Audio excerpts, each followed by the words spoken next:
I can remember walking down this path the day my father died. I remember that I was very angry.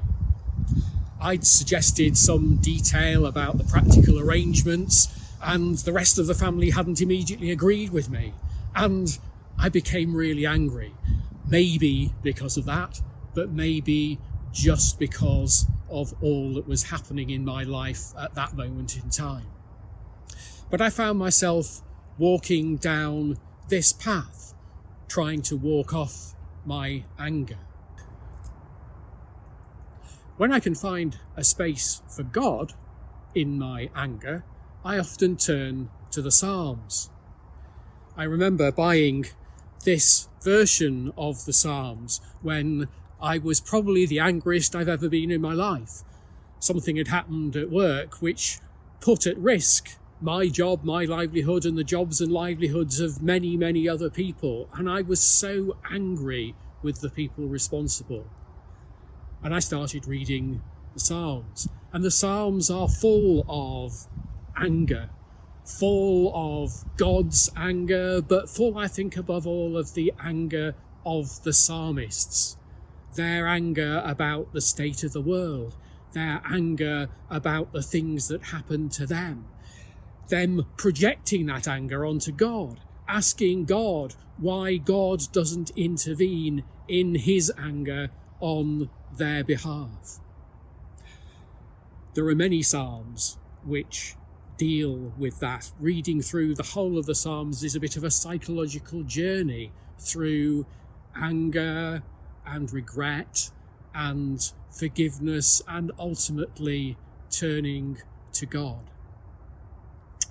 There's one particular psalm that I found helpful as I was starting to think about this quiet day on the subject of anger. It's Psalm number 86. It contains the anger of the psalmist's wish that God might intervene. Right at the end, we hear of the psalmist still feeling that he's being attacked by people, still feeling that God should intervene, but recognizing that God is slow to anger, that God abounds in love and faithfulness. And so, although right at the end of the psalm, the psalmist is still hoping that God doing things for him will show his enemies that they're wrong, the fundamental message is a message of peace and hope. This is Psalm 86. Hear, O Lord, and answer me, for I am poor and needy. Guard my life, for I am devoted to you. You are my God. Save your servant who trusts in you.